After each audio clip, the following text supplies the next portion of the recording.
This is a story that the National Party and New Zealand First told me wasn't a story.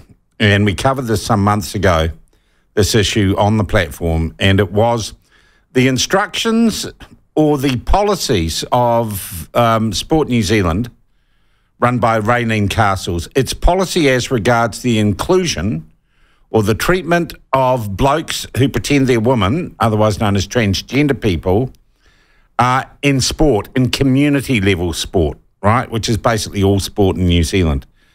And the policy had been written in a way which made diversity the goal, and in fact suggested that people who complained about blokes dressed as women, pretending to be women, playing women's sport and being in women's changing rooms in sport, that they had to be treated as the problem, that they were to be investigated, they were to be censured, and it was a terrible state of affairs. Now, Women in Sport in Australasia raised this issue and noted that a correction to this was part of the coalition government agreement at the insistence of New Zealand First.